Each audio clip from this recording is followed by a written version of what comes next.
The younger son's rebellion. There was a man who had 2 sons, Jesus began.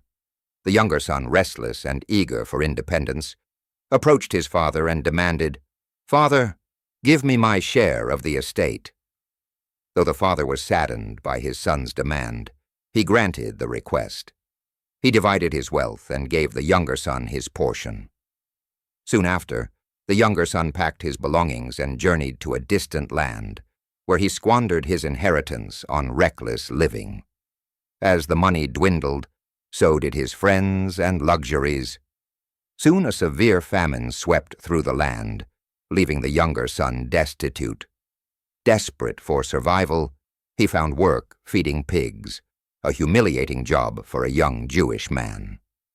Hungry and broken, he longed to eat even the pods he fed the pigs, but no one gave him anything. In his despair, he remembered his father's home. "Even my father's hired servants have food to spare, and here I am starving to death," he thought. Determined to return, he rehearsed his apology. "Father, I have sinned against heaven and you. I am no longer worthy to be called your son. Make me like one of your hired servants." The father's unconditional love. With trembling steps, the younger son made his way home. As he approached, the father saw him from a distance. Filled with compassion, the father ran to his son, embracing him tightly. The son began his prepared speech. "Father, I have sinned against heaven and against you. I am no longer worthy to be called your son." But the father interrupted. "Quick!" he called to his servants. "Bring the best robe and put it on him. Place a ring on his finger and sandals on his feet. Bring the fattened calf and prepare a feast. For this son of mine was dead and is alive again. He was lost and is found."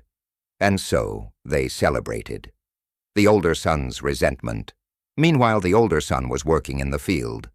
As he approached the house, he heard music and dancing.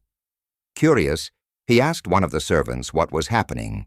"Your brother has returned, and your father has killed the fattened calf, because he has him back safe and sound," the servant explained. The older son was furious and refused to go in. His father came out to plead with him, but he protested, "All these years, I've been slaving for you and never disobeyed your orders. Yet you never gave me even a young goat to celebrate with my friends. But when this son of yours returns after squandering your wealth, you kill the fattened calf for him." The father replied gently, "My son, you are always with me, and everything I have is yours. But we had to celebrate and be glad, because this brother of yours was dead and is alive again. He was lost and is found."